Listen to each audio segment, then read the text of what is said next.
আর বন্ধুরা সবাই কেমন আছো? আশা করি ভালো আছো। আজ জন্মাষ্টমী, সকলকে জানাই জন্মাষ্টমীর প্রীতি, শুভেচ্ছা ও ভালোবাসা। আজকে আমি ভিডিওটা এখান থেকেই শুরু করলাম। আজকে তো রোদ ঝলমলে আকাশ, কোনো ঝড় বৃষ্টি বলে কিছুই ছিল না, খুব ভালো ছিল দিনটা। গোপালের ড্রেস তো একবার দেখিয়েছিলাম, আরও কিছু ড্রেস কিনেছি, সেগুলো আর তোমাদের সঙ্গে শেয়ার করছি। এটা হচ্ছে রাধাকৃষ্ণের আর গোপালের ড্রেস, আমার ননদ এনেছে। এটা আজকে রাতে পরাবো আর রাধাকৃষ্ণকে সন্ধেবেলায় পরিয়ে দেবো। আর এবছর একটা নতুন গোপালকে রূপোর বালা আর মল বানিয়ে দিয়েছি। তার সঙ্গে রাধাকৃষ্ণ আর গোপাল একই রকম সেট তিনটে এনেছি। এই যে মল, পায়ের মল আর হাতের বালা রূপোর করে দিয়েছি। এবছর আমি বলেছিলাম আগের বছরে, কিন্তু হয়নি এবছর। যাই হোক, করেছি। পরানোর পর তোমাদেরকে একবার দেখিয়ে দেবো কেমন লাগলো।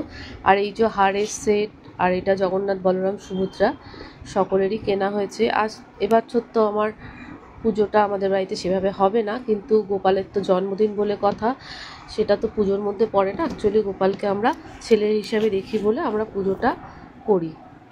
সব কিছু দিয়েই করব, সেরকম জাঁকজমক বা ঠাকুরমশাই দিয়ে না, নিজেরাই করব ঘরে।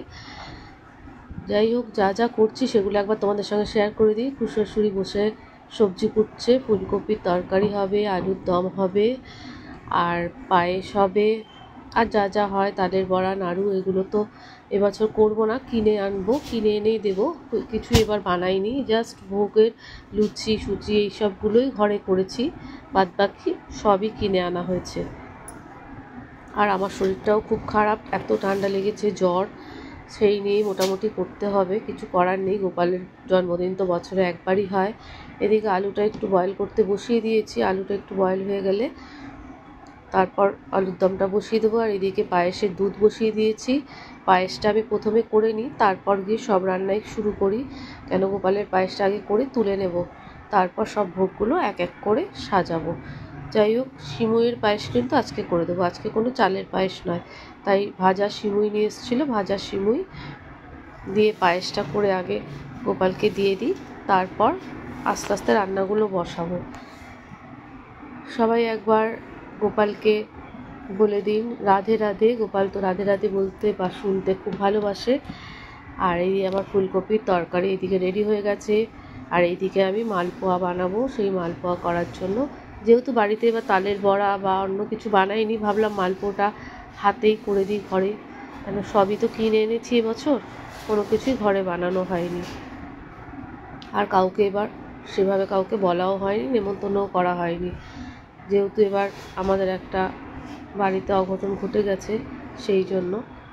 তারপরে শাশুড়ি মায়ের শরীর খুবই খারাপ, ভালো না। মোটামুটি যেভাবে পেরেছি করেছি।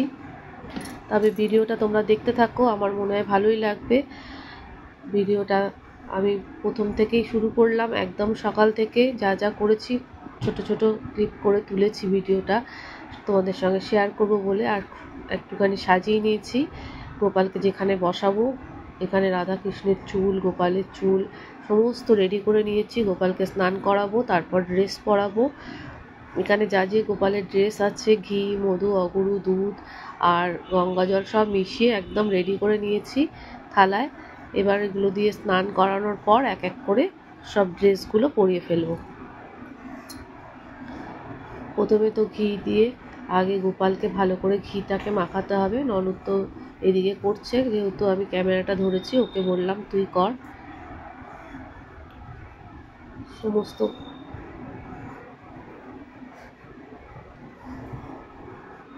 গোপালকে ঘি, মধু, অগুরু সব কিছু দিয়ে, দুধটা পাশে রাখা আছে, আগে গোপালকে ঘিটা মাখিয়ে নেব। ঘিটা দিয়ে মাখিয়ে নিয়ে তারপর রাধাকৃষ্ণকে ঘিটা মাখানো হবে, তারপর গোপালকে কিন্তু স্নান করানো হবে। এটা হচ্ছে আমার রাধা মাধব, কৃষ্ণকে মাখানো হচ্ছে ঘিটা।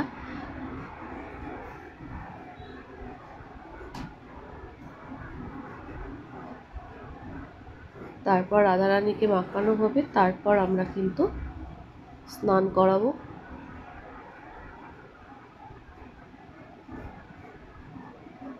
গোলাপের পাপড়ি দিয়ে দুধ, গঙ্গা জল, মধু, অগুরু ঘি চন্দন সব কিছু দিয়েই কিন্তু রাধাকৃষ্ণকে স্নান করানো হয়েছে।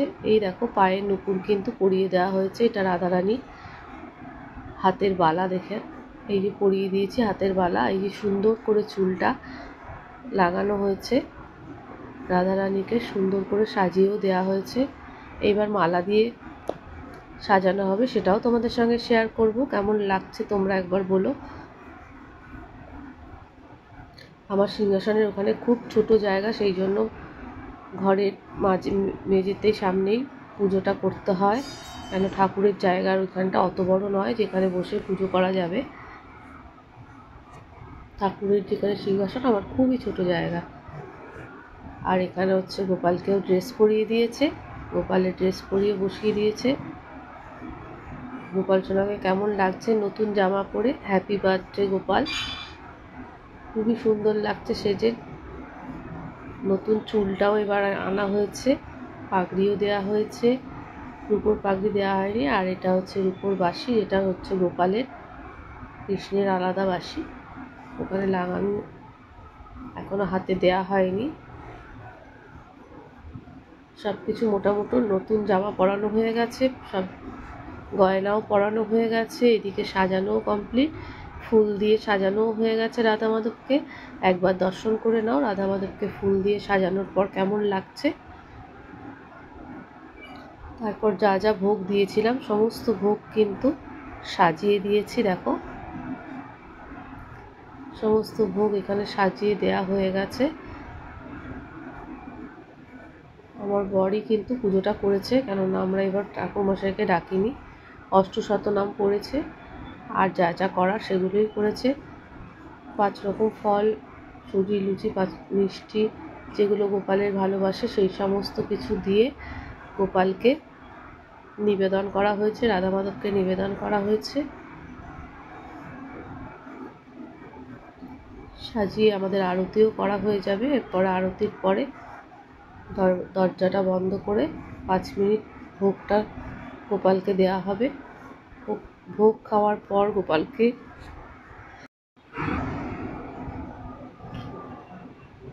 আরতিটা এখন করা হবে। কর্পূরের আরতি, ধূপের আরতি, আর হচ্ছে পঞ্চপ্রদীপ দিয়ে আরতি, এই 3টে আরতি তো করবে। তারপর ওই চামর দিয়েও আরতি করবে। সমস্ত আরতিগুলো আমি তুলতে পারিনি, যাই হোক যেটুকু পেরেছি সেটুকুই তোমাদের সঙ্গে শেয়ার করছি। সব কিছু গুছিয়ে নিজে একা হাতে করা, ওরা এসেছিল বলে ননদ আর শ্বশুর, ওরাই হাতে হাতে আমাকে হেল্প করে দিয়েছে, তা নাহলে তো এতটাও আমি তাড়াতাড়ি করতে পারতাম না।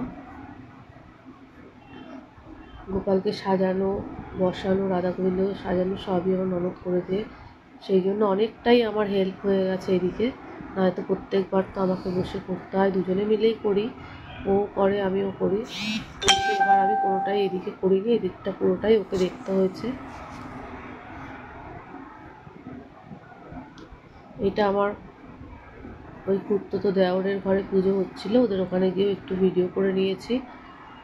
ওদের গোপালকেও আমি একবার দেখিয়ে দিলাম তোমাদেরকে, পুজো করছে ও ঘরে, নিজেই পুজো করেছে। আমাদের এবার ঠাকুরমশাই আসেনি বলে ও নিজেই শতনামটা করে নিয়েছে। পরের বার ইচ্ছা আছে বড় করে হয়তো করতে পারবো, যদি গোপাল ভালো রাখে সুস্থ রাখে নিশ্চয়ই করব। সবাইকে প্রসাদও দেওয়া হয়ে গেছে। রাত্রিবেলা সমস্ত করার পর আমি একটু গোপালের সামনে বসে গোপালকে কোলে নিয়ে একটু 12টা বেজে গেলে তারপর তো গোপালকে দোলনায় বসাবো, সেটাই আমি বলছিলাম যে এখনও 12টা বাজেনি, 11:30 বাজে। সমস্ত কাজ হয়ে গেছে, সবাইকে প্রসাদ বিতরণ করে সবারই বাড়ি চলে গেছে। এবার আমি একটু গোপাল সোনাকে নিজের হাতে কোলে করে একটু তোমাদের সঙ্গে শেয়ার করে দিচ্ছি। কেমন লাগলো আমার গোপাল সোনাকে তোমরা দেখে বলো। সারাটা দিন পর এখন একটু গোপালকে নিতে পারলাম আমি।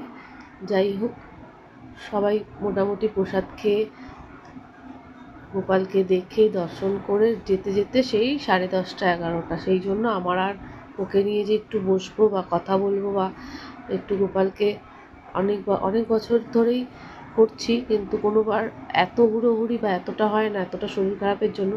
সব কিছু করে ভিডিও করা, একটু কোলে নেওয়া, একটু গোপালকে নিয়ে ভিডিওটার সামনে থাকা, অনেক কিছুই করি, কিন্তু এবার আর হয়নি। কথা বলতে বলতে তো 12টা বেজেই গেছে। 12টা বাজার সঙ্গে সঙ্গেই আমি কিন্তু ওকে ড্রেস চেঞ্জ করিয়ে এই যে ফুলের মোটু পরিয়ে দিয়েছি।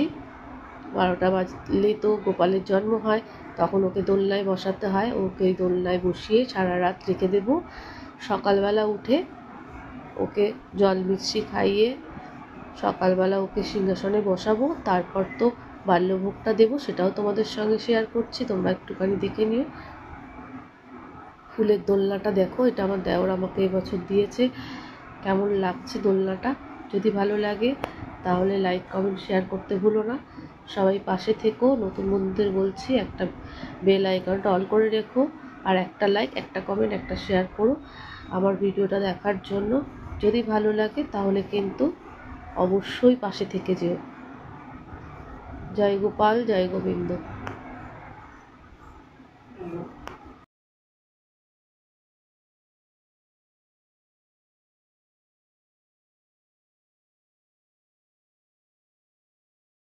এই বসিয়ে এবার দোল দিচ্ছি। দোলনায় দোল দিয়ে এবার ওকে কিন্তু সারা রাত এখানেই বসিয়ে রেখে দেবো। গোপালকে সকালবেলা ঘুম থেকে তুলে তারপর ওকে বসিয়ে দেওয়া হয়েছে জল মিষ্টি দিয়ে। ভিডিওটা আমি এখানেই শেষ করবো, কেননা বাল্যভোগের ভিডিওটা দিতে গেলে ভিডিওটা অনেক বড় হয়ে যাবে, তাই ভিডিওটা এখানেই শেষ করছি। ভালো থেকো, সুস্থ থেকো, অনেক অনেক ভালোবাসা।